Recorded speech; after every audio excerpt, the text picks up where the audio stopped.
अस्सलाम वालेकुम, मैं हूँ अफसा कोमल। आज कौमी मंजरनामे के ऊपर तमाम जो बहस है वो पार्लिमान बमुकाबला अदलिया के हवाले से है। हुकूमत की तरफ से आज अदालती इस्लाहात के लिए बड़े पैमाने पर कानून साजी शुरू कर दी गई है। थोड़ी देर पहले वफाकी कैबिनेट बैठी और उन्होंने चीफ जस्टिस सुप्रीम कोर्ट का खुद नोटिस लेने का इख्तियार और बेंच की तश्कील का जो इख्तियार है वो वापस लेकर 3 सीनियर तरीन जो अदलिया के जजेस हैं सुप्रीम कोर्ट के, उनके ज़रिए इस्तेमाल करने के कानून की मंजूरी दी है। और फिर तरमीमी बिल में खुद नोटिस केस के फैसले के खिलाफ 30 रोज़ के अंदर अपील का हक भी दिया गया है। ये मामला आज उस वक्त बहुत संजीदा रुख इख्तियार कर गया। वैसे तो कल से ही ज़ेरे बहस है, लेकिन आज जो पार्लियामान के अंदर वज़ीर आज़म शहबाज शरीफ ने बहुत ही सख्त लहजे में गुफ्तगू की और उन्होंने कहा कि 2 जजेस का जो इख्तलाफी फैसला कल सामने आया था उसका हवाला देते हुए उन्होंने कहा कि अदलिया के अंदर से उठने वाली आवाज़ें उम्मीद की नई किरण है। अगर कल के फैसले के बाद हमने कानून साजी नहीं की तो मौरिख हमें कभी माफ़ नहीं करेगा। पीपल्स पार्टी के रहनुमा नवीद कमर ने भी तकरीर की और उन्होंने भी खुद नोटिस लेने का जो चीफ जस्टिस का इख्तियार होता है उसके ऊपर सवालात उठाए। उसके फौरी बाद हमने देखा वज़ीर कानून की सरबराही में बिल का एक मुसविदा तैयार किया गया जो वफाकी कैबिनेट के इजलास में कुछ ही देर बाद मंजूर कर लिया गया। और अब क्योंकि एक बार फिर पार्लियामान का सेशन दोबारा शुरू हो चुका है तो इत्तलात ये है कि इसका बिल असेंबली में पेश किया जाएगा। दूसरी तरफ सुप्रीम कोर्ट का जो आज की कार्रवाई थी उसका मैं क्विकली कुछ अहवाल आपको बता देती हूँ। 5 रुकनी लार्जर बेंच ने आज जब समाअत दोबारा शुरू की पंजाब और खैबर पख्तूनख्वा के इलेक्शन के हवाले से, तो पीटीआई की ये दरख्वास्त थी। इसके ऊपर पहले अटर्नी जनरल, जो नए अटर्नी जनरल हैं मंसूर साहब, उन्होंने 1 मार्च का जो अदालत का हुक्म है सुप्रीम कोर्ट का, उसमें 2 जजेस के इख्तलाफी फैसले का जो कल सामने आया था उसका हवाला देते हुए कहा कि पहले अदालत इस मामले को तय कर ले।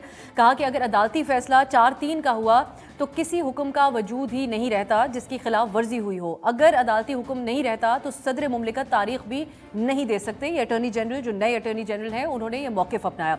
इस पर चीफ जस्टिस ने कहा कि इस वक्त बेंच के सामने 2 सवालात हैं जो पीटीआई की पिटिशन है उसके हवाले से, कि क्या इलेक्शन कमीशन सदर की दी हुई तारीख तब्दील कर सकता है और क्या इलेक्शन कमीशन तारीख मनसूख कर सकता है। अगर आप 1 मार्च के फैसले पर वजाहत चाहते हैं तो इसके हवाले से अलग दरख्वास्त दें। यहाँ पर बहुत अहम है जस्टिस जमाल मंदोखेल, जो कि कल खुद जो इख्तलाफी फैसला सामने आया था उसमें जो 2 जजेस थे उनमें शामिल थे, उन्होंने अटर्नी जनरल को मुखातिब करते हुए कहा कि 1 मार्च का जो फैसला है वो सुप्रीम कोर्ट का अंदरूनी मामला है, इंटरनल इशू है सुप्रीम कोर्ट का। आप ये बता दें कि आइन 90 रोज़ के अंदर इंतखाबात कराने का तकाजा करता है या नहीं। ये जस्टिस मंदोखेल की तरफ से बात सामने आई। पीटीआई के वकील अली जफर साहब ने मौक़िफ़ वही अपना दोहराया कि इलेक्शन कमीशन के पास इलेक्शन की तारीख तब्दील करने का इख्तियार नहीं है। अटॉर्नी जनरल ने अपने दलाइल में कहा कि इलेक्शन कमीशन का ये कहना कि उन्हें इंतखाबात के लिए ये कहना है इलेक्शन कमीशन का कि फ़ंड्स और सिक्योरिटी नहीं फराहम की जा रही। यहाँ पर बहुत अहम रिमार्क्स मैं शामिल करना चाहूँगी जिनको अहमियत दी जा रही है। ऑब्वियसली रिमार्क फैसले से मुख्तलिफ भी हो जाते हैं, लेकिन जस्टिस मुनीब अख्तर ने यहाँ पर कहा कि इंतखाबात के लिए फ़ंड्स न होने वाली बात तो समझ आती है कि अलग अलग कराने से ज़्यादा पैसे लगेंगे, लेकिन फ़ौज की सिक्योरिटी न देने वाली बात मुझे समझ नहीं आती। उन्होंने कहा कि ये तो उनकी जिम्मेदारी है और आर्टिकल 245 के तहत हुकूमत इंतखाबात की ड्यूटी के लिए फ़ौज को पाबंद कर सकती है। तो हम इसके अराउंड आज बात करेंगे कि एक तरफ कानून साजी, दूसरी तरफ अदालत में जो आज की कार्रवाई हुई, जो हुकूमत करना चाह रही है, क्या वो गोल उनको अचीव होगा, कैसा मैसेज जाएगा, क्या कुछ इस्लाहात की हवाले से ही बात होगी या इसके बाद एक अदलिया और पार्लियामान के दरमियान एक कशीदा सूरत हाल बन सकती है। एक ये भी बहस इस वक्त जारी है। इसमें बात करने के लिए बहुत मौजूद शख्सियात को आज हमने प्रोग्राम में दावत दी है। जहांगीर खान जुदून साहब, advocate general Islamabad, मिर्सा Islamabad studio में तशरीफ़ फरमाएँ। चौधरी इश्तियाक अहमद साहब, आप सदर हैं लाहौर हाई कोर्ट बार के, और बैरिस्टर असद रहीम साहब, माहिर कानून और तज्जियाकार। बहुत बहुत शुक्रिया आप तीनों का। मैं आगाज़ जहांगीर जुदून साहब आपसे करूँगी। बहुत से लोग जो इस वक्त देख रहे होंगे वो जानना चाहते हैं कि क्या पिछले कुछ अरसे से जो एक बहस हम लोग प्रोग्राम्स में भी करते हैं, आपको भी इसमें शामिल करते हैं, आज खुद नोटिस लेने का जो इख्तियार है वो साकिब निसार साहब के दौर में उसका आज हवाला दिया गया, या अब इसके अलावा बेंचेस की तश्कील का मामला, इनके ऊपर सवालात तो थे। ये वक्त की ज़रूरत है या चीफ जस्टिस का इख्तियार कम करने की एक कोशिश है? दोनों के अराउंड बहस। बिस्मिल्लाह रहमान रहीम, बहुत शुक्रिया। अब इसमें देखें, ये इसका थोड़ा सा पीछे आपको स्ट्रीम देखना पड़ेगा। जब इफ्तिखार चौधरी साहब चीफ जस्टिस बने तो उन्होंने बहुत ज़्यादा सू मोटो लिए और इवन छोटे छोटे उन्होंने मामलात पे सू मोटो लिए और लोगों ने बाज़ उन्हें बड़ा क्रिटिसाइज़ किया कि ये इस तरह जुडिशल एक्टिविज़म जो है वो नहीं होने। मिसाल के तौर पर अतीक ओडो जो है उसका एक बड़ा माइनर से मैटर था और बेशुमार इस तरह की चीज़ें हैं। तो इसमें उसके बाद भी जो चीफ जस्टिस आए उन्होंने सू मोटो अपनी मर्ज़ी के मुताबिक लिया है। उन्होंने ना कि जुडिशल प्रिंसिपल को सामने रखते हुए ये बनता है नहीं बनता। बाज़ औक़ात फिर लोगों की डिमांड बहुत बढ़ गई, बारें भी कहने लगी सूमोटो लें, कहाँ पे अगर किसी को रेप हुआ है कहते हैं जी सूमोटो लें। तो इसलिए इसको कुछ स्ट्रक्चर करना बड़ा ज़रूरी था कि आया चीफ जस्टिस की सोल डिस्क्रिशन है या कोई जो है इस पर एक बेंच होना चाहिए या सीनियर जस्टिस और कहें कि 3 मेंबर हों, ताकि उसको एक किस्म का एक बंदे की सोल डिस्क्रिशन ना रहे, बल्कि क्योंकि सुप्रीम कोर्ट का मतलब है सुप्रीम कोर्ट, वहाँ पे नहीं लिखा हुआ कि एक बंदा, लेकिन चीफ जस्टिस के पास वो कहते हैं जब कंसंट्रेशन ऑफ पावर बहुत ज़्यादा होती है तो फिर अंदर सुप्रीम कोर्ट के अंदर जज साहिबान ही कह रहे हैं, और ये वक्त के साथ साथ डिमांड भी रही है कि 184(3) को एक तो इसकी अपील होनी चाहिए, क्योंकि एक बंदा का डायरेक्ट 184(3) में आपने उसको पिनलाइज कर दिया, डिस्क्वालीफाई कर दिया, तो वो अपील कहाँ पे करेगा। तो ये चीज़ें थी। अब इसमें इन्होंने प्रोसीजरल चेंजेस लानी है कि अपील का राइट तो मेरे ख्याल में हर बंदा कहता है कि अगर मैं डायरेक्टली सुप्रीम कोर्ट में जाता हूँ 184(3) में, अब देखें एक हाई कोर्ट में एक केस पेंडिंग है, तो उस पे जब सुप्रीम कोर्ट मोटो नोटिस ले लेती है तो उस पेंडिंग केस उधर ही है, एक तो वो जुरिस्डिक्शन यूज़र हो जाती है हाई कोर्ट की, वो दूसरा इसमें ये ज़रूरी था कि वक्त के साथ साथ कोई वक्त ऐसा आ गया है कि वो कहते हैं जी इसको स्ट्रक्चर करना चाहिए। अब किस तरह स्ट्रक्चर होगा, अब बिल पास होगा, इस पर कोई मज़ीद इसमें ऐड करते हैं या इसके बारे में बाकी हर की अपनी अपनी राय है। मेरी तो ये राय है कि अगर देखिए ना एक सीनियर जज, यहाँ से डिस्प्यूट इसलिए खड़ा होता है कि जो भी बेंच बनता है उसमें सीनियर प्यूनी जज जो है वो शामिल नहीं होते।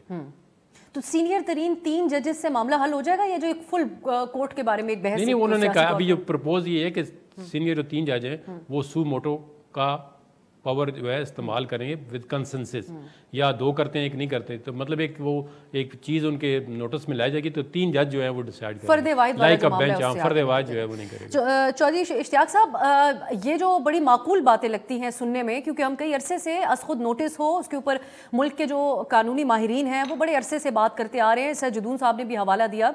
अब यहाँ पर और फ़र्द वाहिद का मामला, कल मुअज़्ज़िज़ जज साहिबान का जो इख्तलाफी फ़ैसला आया उसमें बहुत ही मुख्तलिफ तरीके से हाईलाइट हो गया, जिस तरह माजी में हमने नहीं देखा।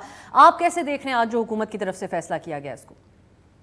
मैंने तो ये बड़ा कंसिडर्ड व्यू है कि स्ट्रक्चर्ड चीज़ें होनी चाहिए, लेकिन किसी एक चीज़ को निशाना बना के जब स्ट्रक्चर करने की कोशिश करते हैं तो फिर उसके अंदर जो है वो चीज़ें ख़राबी की तरफ ज़्यादा जाती हैं। देखें, आईन पाकिस्तान एक इख्तियार देता है 184(3) के अंदर, वो 184(3) के अंदर ये through out suo motu powers exercise होती रहीं। उसके अंदर लोग डिबेट भी करते रहे। पाकिस्तान बार कौंसिल ने भी आज से 4-5 साल पहले ये कहा था कि सुप्रीम कोर्ट की फुल कोर्ट बैठ के इसके कोई रूल्स बना ले। ये प्रेरोगेटिव है सुप्रीम कोर्ट का, ये पार्लियामेंट का प्रेरोगेटिव इसलिए नहीं है कि आइन के अंदर इसकी गुंजाइश मौजूद नहीं थी, क्योंकि आइन के अंदर एक वाज़े सुप्रीम कोर्ट का एक स्ट्रक्चर है, उस स्ट्रक्चर के अंदर सुप्रीम कोर्ट रूल्स जो हैं वो एप्लीकेबल हैं। उस वक़्त ये इख्तियार जो है वो बेसिकली सुप्रीम कोर्ट का है कि वो उसको कंसल्टेटिव प्रोसेस के साथ वो कर लें तो कोई इशू नहीं है।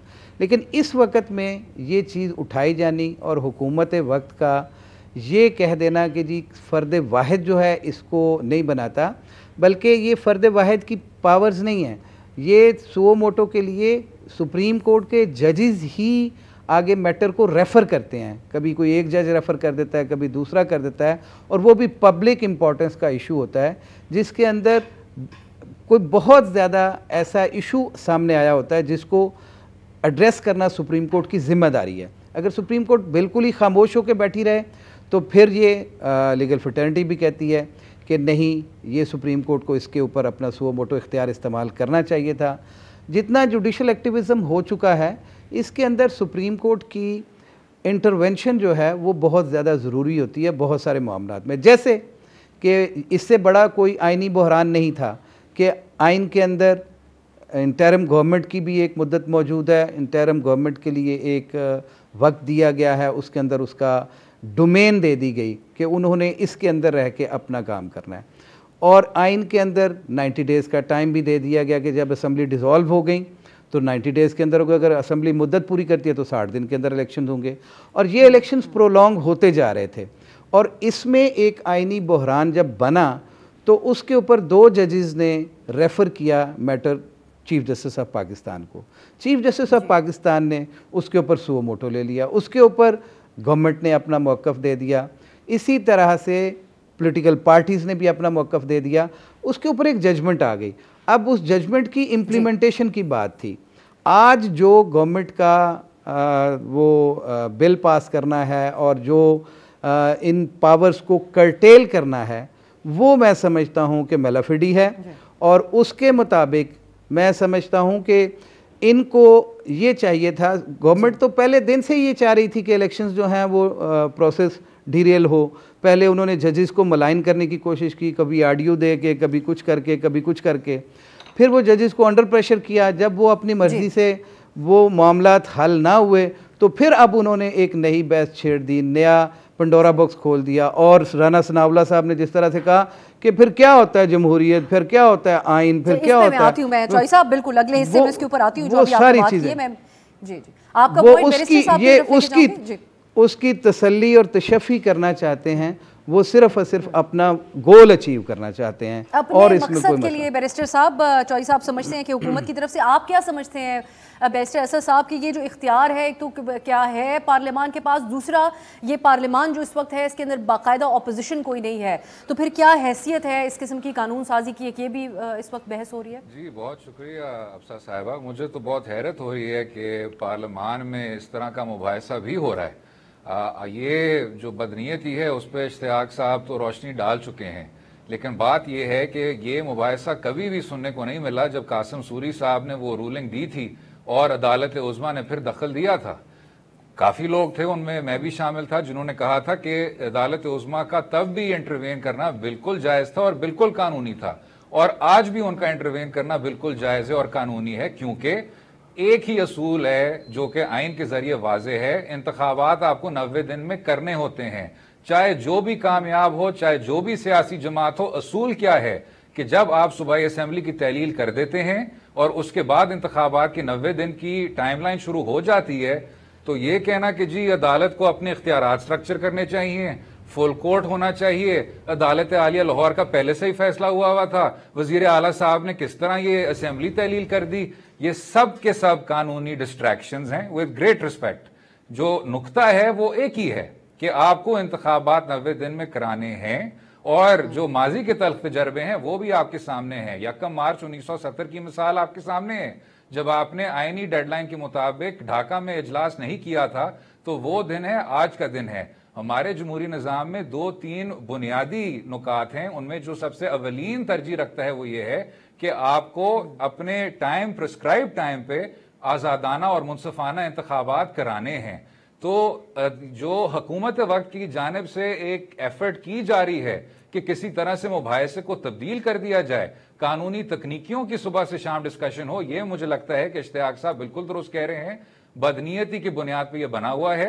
अभी भी असूल वही है कि आपको हर हाल में 90 दिन में इंतखाबात कराने हैं। और जो आखिरी चीज मैं बस कहना चाहूंगा वो ये है कि अब बात हो रही है 4-3 की बमुकाबला 3-2 की, उस डिसेंटिंग ओपिनियन की, उसमें भी अफसर साहिबा जो पहली बात है वो ये है कि 27/2 की तारीख को 9 जज साहिबान उस एक पॉइंट पे मुत्तफिक हो गए थे कि ऑर्डर को रिकॉन्स्टिट्यूट, बेंच को रिकॉन्स्टिट्यूट किया जाएगा। लेकिन अगर हम प्रिज्यूम भी कर लें, लेट्स से कि 4-3 का ही अक्सरियती फैसला है, तो मंसूर अली शाह साहब मेरे ख्याल से हमारे सबसे काबिल और तरक्की पसंद जज साहिबान के फहरिस्त में उनका नाम शुमार होता है।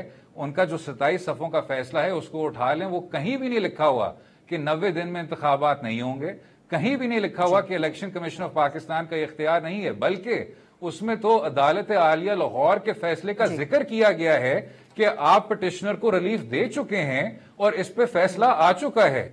और अदालत आलिया लाहौर का फैसला क्या कहता है, जस्टिस जवाद हसन साहब की राय है कि ये 90 दिन में इंतखाबात आपको हर हाल में कराने होंगे।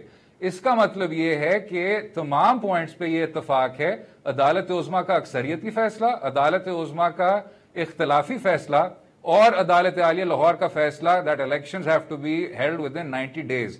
आइन का भी टेक्स्ट यही कहता है। तो इस असूल पे अब सबको यकजहत हो जाना चाहिए और मुख्तलिफ किस्म के कानूनी मुबाहिसों में नहीं पड़ना चाहिए। ठीक, आपके मुताबिक 90 दिन के अंदर इलेक्शन, आइन यही कहता है, बाकी तमाम बातें डिस्ट्रैक्शंस के। तो देखते हैं, एक ब्रेक की तरफ जाते हैं। ये जो 4-3 के फैसले की बहस थी आज जस्टिस मंदुखेल ने जो अदालत के अंदर रिमार्क्स दिए, क्या उसके बाद ये खत्म होनी चाहिए? ब्रेक के बाद बात होगी। ब्रेक के बाद खुश आमदीद। हम बात कर रहे हैं अदलिया की जो एक तो कार्रवाई रही इलेक्शन के हवाले से पंजाब और खैबर पख्तूनख्वा के, और दूसरी तरफ हुकूमत जो इकदाम कर रही है उसके हवाले से।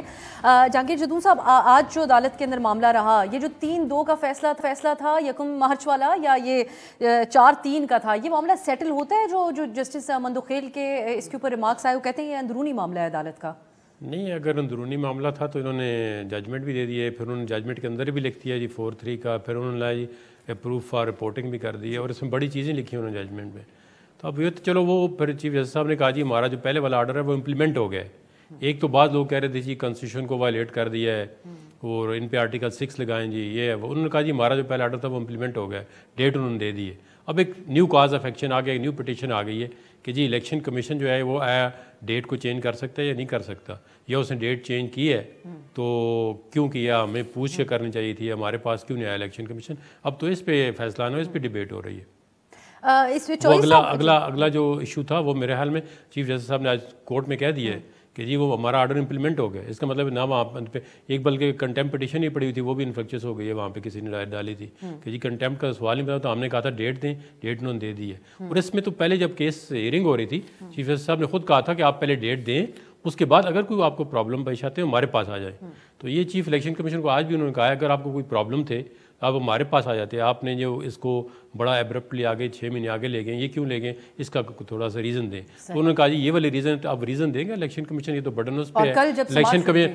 अब देखें ना, असद रहीम ने कहा जी आज़ादाना और शफाफ इंतखाबात होने चाहिए। इसका जो है मेरिट क्या है, कौन डिसाइड करेगा कि ऐसे इलेक्शन हो जो एक्सेप्टेबल हो टू ऑल पोलिटिकल पार्टीज। वो इलेक्शन कमीशन जो है वो कॉन्स्टिट्यूशनल बॉडी है, वो डिसाइड करेगी कि कौन से इलेक्शन शफाफ होंगे और आज़ादाना होंगे, जिनको लोग एक्सेप्ट करें, पोलिटिकल पार्टी जो स्टेक होल्डर है वो एक्सेप्ट करें। तो उन्होंने यही कहा है कि हम इस तरह इलेक्शन नहीं करा सकते। अब इसका ये भी मतलब नहीं है कि आप इलेक्शन कब कराएंगे, कोई डेट देना। आप ये तो नहीं है कि आप अक्टूबर में जाए फिर आप कहेंगे अगले अक्टूबर में हम कराएंगे शफाफ, ये भी गलत है। आप देखें एक थोड़ा सा रीजनेबल, दोनों 90 दिन का तो बिल्कुल ही चीज़ खत्म हो गई है। उसकी वजह यह है कि कोर्ट के अंदर ही उन्होंने कहा था जस्टिस मंसूर अली शाह ने कि दोनों पार्टियां जो है आगे पीछे करके दरमियान की एक रास्ता निकालें। और 90 दिन का तो ये जो 90 दिन का राग लाप रहे हो तो ख़त्म हो गया 90 दिन का। उसके लिए तो उन्होंने कहा था हम कंडोन करने के लिए भी तैयार है। अब भी तो 90 दिन में नहीं हो सकता, चाहे वो 2 हफ्ते ऊपर है, 1 महीना ऊपर है या 2 महीने ऊपर हो जाएंगे, लेकिन उन्होंने कहते हैं कि इलेक्शन होने चाहिए अब विद इन रीजनेबल टाइम।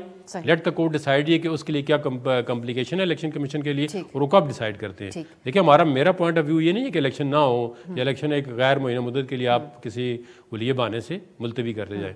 ये लोगों का राइट है फंडामेंटल के वो अपने रिप्रेजेंटेटिव इलेक्ट करें। अब ये इलेक्शन मेरा काम या आपका या गवर्नमेंट का काम तो नहीं है, ये तो इलेक्शन कमीशन है। इलेक्शन कमीशन गवर्नमेंट कहें जी हमें ये चीज़ें प्रोवाइड करें, अगर वो नहीं करते तो एक्शन ले।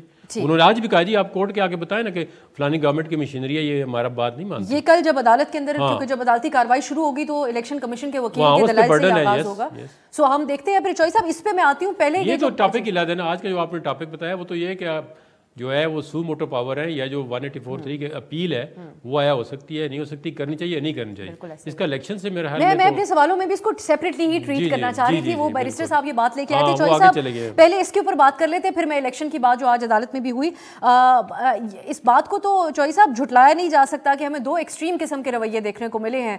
कल जैसे जदून साहब ने कहा कि ये 2 मुअज़्ज़िज़ जज साहिबान का इख्तलाफी फैसला न सिर्फ आया, उस पर TV पे डिबेट हुई, उसको पब्लिक किया गया।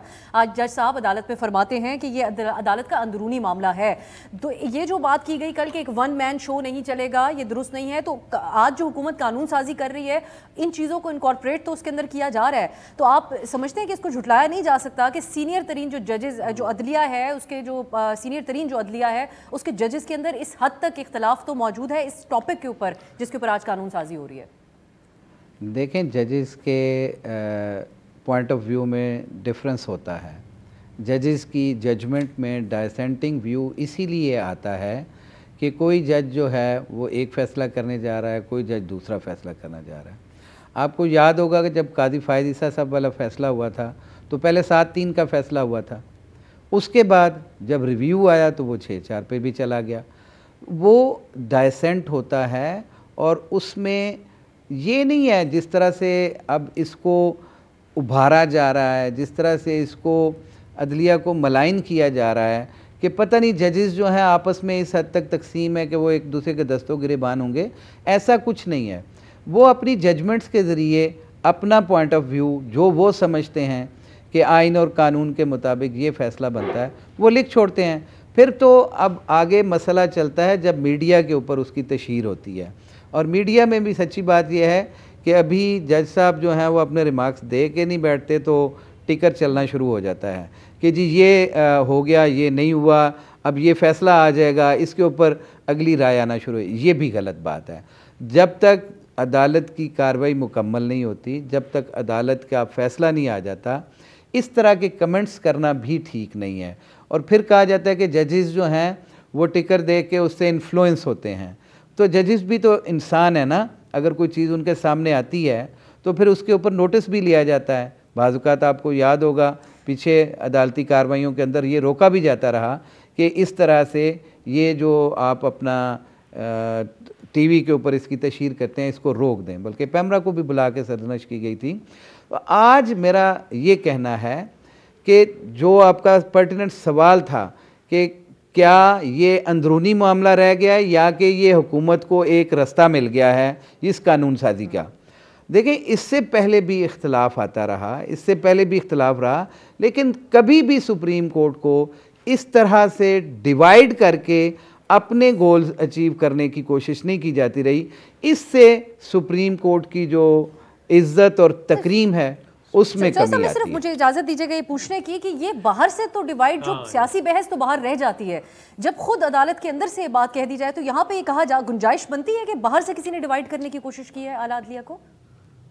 नहीं, मैंने तो पहले अर्ज़ किया ना कि जजेस ने अपनी जजमेंट दे दी। अब जो बहस चलती है उस बहस में से बहुत सारे नुकात निकलते हैं और उन नुकात की वजह से लोगों को रास्ते मिलते हैं और ये रास्ते तबाही की तरफ लेके जाते हैं। ये कभी भी ये बहस आज से 10 महीने पहले शुरू होती, 2 महीने पहले शुरू होती कि जी हम ये कानून साजी करना चाहते हैं, इसमें बाहर से इनपुट ली जाती है, इससे बाकी समाजी हलकों से इनपुट ली जाती है, मारूजी हालात को देखा जाता है। ऐसा तो कुछ नहीं है। कानून कैसे बनता है? पहले से की जा रही थी ना, आज तो पाकिस्तान बार काउंसिल ने भी इसको एंडोर्स किया।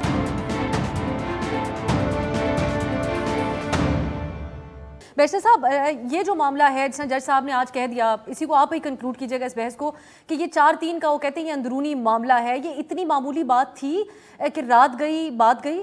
जी, मैं तो ये कहता हूँ कि अगर हम ये फ़र्ज़ करें कि ये मामूली बात नहीं थी और कि ये इंटरनल मामला नहीं था, तो जिस इख्तिलाफी नोट का हवाला दिया जा रहा है उसमें भी कहीं भी इस बुनियादी असूल से किसी ने इनहराफ नहीं किया कि इंतखाबात 90 दिन में होंगे। और मैं इत्तफाक करता हूँ एडवोकेट जनरल साहब से, वो बिल्कुल ठीक कह रहे हैं, इलेक्शन कमीशन ऑफ पाकिस्तान का ये इख्तियार है कि वो ये आज़ादाना और मुनसफाना इंतखाबात कराए, लेकिन ये दो मुख्तलिफ मौजू नहीं हैं। जो बुनियादी सवालिया निशान है वो तो यही है कि क्या आप इंतखाबात की तरफ 90 दिन में बढ़ेंगे कि नहीं, और उस सफ़र को तय करते हुए ये बाकी जो एंसिलरी सवाल आते हैं ये एकदम से उभर के सामने आए हैं कि जी चीफ जस्टिस के इख्तियारात नहीं होने चाहिए, या क्या ये अज खुद नोटिस जो था ये जायज़ तौर पे लिया गया, या क्या 4-3 का फैसला है या 3-2 का फैसला है। लेकिन क्योंकि 27-2 का फैसला आ गया था जिसमें तमाम जज साहिबान ने इत्तफाक किया कि हम ऑर्डर को रिकॉन्स्टिट्यूट करना चाहते हैं, और अब आज क्योंकि जज साहब ने कहा कि ये हमारा एक इंटरनल मामला है, बेशक रिपोर्टेड जजमेंट है और बेशक पब्लिक डॉक्यूमेंट है, उस पर भी मैं जहांगीर साहब से इत्तफाक करता हूं, लेकिन ये अब पिटिशन ही मुख्तलिफ है। वो एक डिसेंटिंग नोट है जिसकी कानूनी हैसियत मेजॉरिटी नोट की नहीं हो सकती। हाँ, ये जरूर है कि मुस्तकबिल में उसकी एक अपनी वैल्यू है, but for all intends and purposes जो 3-2 का फैसला है बहैसियत एक बहुत अदना सा कानून का तालिब इल्म, वो ही जो प्रिवेलिंग मैटर है। और मंदुखेल साहब ने उस बात को तस्लीम किया ये कहते हुए कि 3243 ये हमारा एक इंटरनल मामला है। लेकिन अभी भी मैं कहूंगा कि ये एक ऑब्जर्वेशन है, और ये जहांगीर साहब ने बहुत अच्छा वो जिक्र किया शाह साहब के ऑब्जर्वेशन के हवाले से कि जी बीच का रास्ता निकालें। अभी भी यही कहना चाहिए कि आइडियली इसको पार्लियामान में इस तमाम इशू को तय कर देना चाहिए था और हल तक पहुंचना चाहिए था। लेकिन अब तो वो राना सनाउल्लाह साहब की अब की भी जो प्रेस कॉन्फ्रेंस है वो आपके सामने है, जब आप इस तरह मुफाहमत से हट के बिल्कुल ही डैगर्स ड्रॉन पे आ जाएंगे तो फिर अदालत उज़्मा को हर हाल में ये खिलाफवर करते हुए 90 दिन की डिक्लेरेशन देनी पड़ती है, वरना जो हमारा आईनी निजाम है that starts going towards break down. Issue इतना ही है। चलिए फिर एक ब्रेक की तरफ जाते हैं। अच्छा, ब्रेक से पहले ही बात करें कि अब जदून साहब आप ये बताएगा कल कितना मुश्किल होगा इलेक्शन कमीशन के लिए इस बात का दिफा करना, क्योंकि आज अदालत की तरफ से आर्टिकल 245 का हवाला देके कहा कि हुकूमत पाबंद कर सकती है फौज को भी सिक्योरिटी देने के लिए। तो ये बातें जो वाजे कर दी, इलेक्शन कमीशन को अपना फैसले के ऊपर पोजीशन मेंटेन करना या हुकूमत के ऊपर किस हद तक आप समझते हैं इस केस में दबाव आ सकता है? देखिए, अगर सुप्रीम कोर्ट डायरेक्शन देती है गवर्नमेंट को या मिनिस्ट्री ऑफ डिफेंस को कि आप ये चीज़ प्रोवाइड करें इलेक्शन कमीशन को, तो इलेक्शन कमीशन तो फिर इनकार नहीं कर सकता कि मैं इलेक्शन नहीं करा सकता। ठीक है, इलेक्शन का जब डेट अनाउंस हुआ है, तमाम पॉलिटिकल पार्टियों ने नॉमिनेशन पेपर जमा करा दिए। वो तमाम पॉलिटिकल पार्टियों को अगर पता होता इलेक्शन नहीं होते तो इवन के रिजर्व सीट ऑफ वुमेन जो है वो भी जमा हो चुकी हैं। तमाम जो प्रोसेस है ऑलमोस्ट जो है वो कंप्लीट हो चुका है। जितनी पार्टियां उन्होंने अपनी रिजर्व सीट जो थी फॉर वुमेन वो भी जमा करा दी हैं। अब इलेक्शन कमीशन जो है अगर वो कहता है जी मेरे पास, क्योंकि उनके रिटर्निंग अफसर भी आपने नहीं है, उन्होंने लाहौर हाई कोर्ट से कहा, उन्होंने कहा जी हम नहीं देते। इसमें सबसे बड़ा इन पॉलिटिकल पार्टीज़ को बैठ के पार्लियामेंट के अंदर इलेक्शन कमीशन को फुली इंडिपेंडेंट करना चाहिए और इसके पास फंड भी अपने हो, इसके पास जो मशीनरी है। अब बैलेट पेपर प्रिंट नहीं कर सकता इलेक्शन कमीशन अपने, वो प्रिंटिंग कॉर्पोरेशन ऑफ पाकिस्तान से कराते हैं। अब इस तरह सारी जो चीज़ें हैं इलेक्शन कमीशन फुली इंडिपेंडेंट होना चाहिए। इंडिया के अंदर है, बाकी मुल्कों के अंदर इलेक्शन कमीशन जो है काफी, अब उसको जरूरत ही नहीं पड़े कि मुझे पुलिस वाले को बुलाना है या मैंने एक प्रिजाइडिंग अफसर बाहर से लेना है एजुकेशन डिपार्टमेंट से, तो वो एजुकेशन डिपार्टमेंट का जो है वो किसी गवर्नमेंट चल रही होगी ना, किसी उसका बंदा होगा, उसकी मर्जी, उसको छोड़े ना छोड़े, उसकी ड्यूटी ना लगाए तो फिर क्या होगा। लेकिन जब सियासी एक बयानिया है जदून साहब कि हम किसी सूरत एजाले के बगैर इलेक्शन में नहीं जाना चाहते, उनको अंदाजा नजर आता है कि हम अनपॉपुलर हैं, इमरान खान साहब पॉपुलिस्ट देखिए जो पॉलिटिकल स्टेटमेंट होती है वो उनको लीगल अथेंटिसिटी हासिल नहीं होती। एक बंदा कहता है मैं ये कर दूंगा वो कर दिया, वो कोर्ट में आते हैं उनका बयानिया बिल्कुल डिफरेंट होता है, क्योंकि कोर्ट में आपने एक लीगल बात करनी होती है। अब कोर्ट से बाहर तो जो मर्जी आप सियासी बयान दे दें, ठीक है। अब इमरान खान भी कहता है जी मैं चोरों के साथ नहीं बैठता, बिल्कुल ये है ही चोर है, ठीक है, लेकिन कोर्ट में आके साबित करें जी कि इन्होंने चोरी की है या मतलब है क्या हिसाब है, पॉलिटिकल लीडर है, ठीक है। इसमें तो कोई फरिश्ता नहीं है इस पॉलिटिकल मतलब पाकिस्तान के अंदर, तो इसमें तो आपको पॉलिटिकल डायलॉग के जरिए बंदों के साथ बैठना पड़ता है, ठीक है। अब वकील के जी मैं मुलजम के साथ तो बात ही नहीं करता, ये तो उसने कत्ल किया हुआ है, तो क्या उसको कोई फंडामेंटल राइट उसको होंगे डिस्टर्ब, कत्ल किया होता है या नहीं किया होता है ये तो कोर्ट डिटर्मिन करती है ना। तो वो वकील जो है उसका केस ले लेते हैं, उसको कहते हैं इसके अंदर ये लिखून है, ये प्रोसीजर नहीं है, तो आप किसी को ये कहें आप चोर हैं हम आपका केस नहीं लेते, तो फिर इस तरह तो अब आपके सामने तो उसने चोरी कमिट नहीं की है, या तो आपके पास इतना सॉलिड एविडेंस हो कि आपके सामने ये कोई चीज़ हो या कुछ सबूत हो, तो फिर उसके बाद भी आपने पॉलिटिकल डायलॉग की तरफ आना है। पार्लियामेंट का मतलब है, डेमोक्रेसी का मतलब ही है कि आप टॉलरेंस उसके अंदर हो, उसके अंदर आप पॉलिटिकल डायलॉग की तरफ आएंगे। जब तक पॉलिटिकल डायलॉग नहीं होगा, पॉलिटिकल पार्टीज आपस में मिल बैठ के फैसला नहीं करेंगी ना, तो सुप्रीम कोर्ट जितने भी फैसले करेगी पब्लिक कॉन्फिडेंस जो है उस पर नहीं होगी, इस तरह फिर बढ़ती रहेगी सुप्रीम कोर्ट के अंदर। लेकिन ये कि क्या हुकूमत को कहा जा सकता है ऐसा कि आप मेक श्योर करें कि सिक्योरिटी भी प्रोवाइड की जाए? देखिए हुकूमत अगर कहते हैं हुकूमत के पास कोई रीजनेबल है चीज़ तो आगे बताए सुप्रीम कोर्ट को, नहीं ये हमारे मसले मसाइल है। आज जिस तरह बात हुई है कि फंड्स का मसला है, तो चीफ जस्टिस ने कहा जी हमारी तनख्वाह काट ले। मेरे ख्याल में ये कोई बात नहीं कि तनख्वाह काट ले एक बंदे की या 10 बंदों की, इससे मसला नहीं हल होता।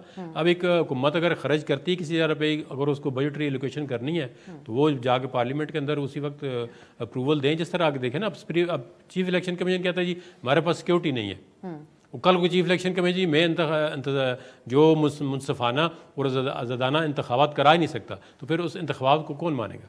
सही, फिर मैं ब्रेक के बाद चाहूँगी कि चौधरी साहब आप इसके ऊपर बात करें। आज जो हवाले हुकूमत की तरफ से दिए जा रहे हैं, खा वो मोहतरमा बेनज़ीर की शहादत के वक्त में जो डिले हुआ था उसका दिया जा रहा है, लेकिन मौजूदा सूरत हाल के अंदर सिक्योरिटी और फंड्स, इकोनॉमिक सूरत हाल हमारे सामने है, हमारे सामने है, लेकिन इसका जो कंपैरिजन करने वाले इदारे हैं, जैसा कि हमने कुछ दिन पहले जो इंस्टीट्यूट ऑफ स्ट्रेटिजिक स्टडीज़ है उनका भी एक हवाला दिया, जिसके अंदर उन्होंने इस बात सिक्योरिटी स्टडीज़ के हवाले से जो एक रिपोर्ट निकाली गई, उसमें हवाला दिया 2008 और 2013 के इलेक्शन से, कहा मवाजना करके कहा गया कि वैसे हालात अभी नहीं है, उससे बहुत बेहतर है इस हवाले से। ब्रेक की तरफ जाते हैं, वापस आके इसके ऊपर बात होगी।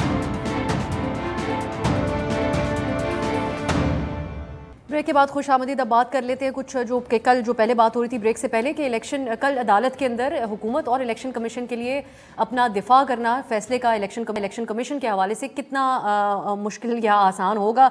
चौई साहब, आप क्योंकि इलेक्शन कमीशन के डायरेक्टर भी रह चुके हैं माजी में, आप बहुत बेहतर तरीके से इस मामले को समझते हैं। एक तो इलेक्शन कमीशन एक आइनी इदारा है, चीफ इलेक्शन कमीशन का एक आइनी ओहदा है। उन्होंने तमाम चीज़ों को कंसिडर करके जो हुकूमत की तरफ से ब्रीफ किया गया, ये फैसला दिया था कि अक्टूबर तक डिले करते हैं इलेक्शन। कल इसको मेंटेन कर पाएंगे अदालत के अंदर? अच्छा, एक बात वादे कर दूं, मैं कभी इसका नहीं रहा, डायरेक्टर इलेक्शन कमीशन में नहीं रहा, मैं पहले कर दूं क्योंकि हाँ, लेकिन नहीं कोई ऐसी बात नहीं, वो होता है नाम से हो जाती है। अच्छा, इसको दिफा करना, अब देखें दिफा किस बात पे हो सकता है, कोई रीज़न होगी ना, जिस रीज़न के लिए, वो रीज़न ऑलरेडी वो अपने उस ऑर्डर में लिख चुके हैं, उस ऑर्डर की रीज़न्स को ही उन्होंने जस्टिफाई करना है ना। अब उसके ऊपर तो आज सुप्रीम कोर्ट के जजेस का जो व्यू पॉइंट आया, उसके अंदर उन्होंने कहा कि ये कैसे हो सकता है कि जी सिक्योरिटी फराहम ना की जाए। उन्होंने कहा ये कैसे हो सकता है कि जी वो पैसे ना दिए जाएं।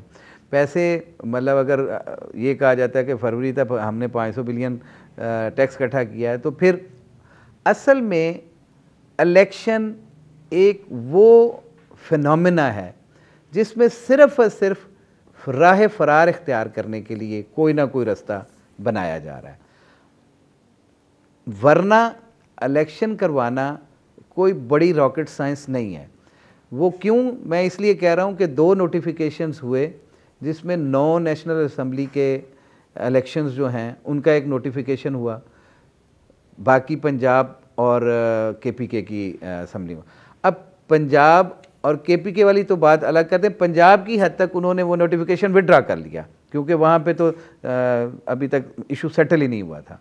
जब ये इलेक्शंस के लिए 9 नेशनल असम्बली के हलकों में हो सकते हैं, ये पीछे भी आपको पता है सारे इलेक्शंस हुए हैं। अब खौफ सिर्फ और ख्वाहिश सिर्फ ये है वो तो कि लेवल प्ले फील्ड एक तरफ रह जाता है ना, कि जब इलेक्शन कमीशन ने मान लिया हुकूमत की इन बातों को, जो उनके सामने सेक्रेटरी दिफा की तरफ से रखा गया, दीगर की तरफ से, उसको मान लिया इलेक्शन कमीशन ने, बाकी नीयत क्या है हुकूमत की किसी की, वो पीछे नहीं रह जाता आपके ख्याल में? नहीं, बिल्कुल, इसमें मैं यही कह रहा हूं कि नीयत तो बहुत पीछे है। वो नीयत पहले दिन से ही था कि सुप्रीम कोर्ट के इस जजमेंट को फ्रस्ट्रेट करना है हमने। उसके लिए जो भी रास्ता इख्तियार किया, वो लॉ एंड ऑर्डर की सिचुएशन बनाई जाए, वो उसके अंदर पीटीआई के जो अपने कारकुना ने उनको गिरफ्तार किया जाए, वो इमरान खान के घर पे जो जिस तरह से हुआ, एक वारंट के एग्जीक्यूशन के लिए जिस तरह से हुआ, ये वो सारी सीरीज ऑफ एक्ट्स हैं जिसके अंदर by all means they just wanted to linger on the elections. वो उन्होंने अल्टीमेटली इलेक्शन कमीशन के जरिए उन्होंने उनका दिया हुआ शेड्यूल जो है वो वापस करवा दिया।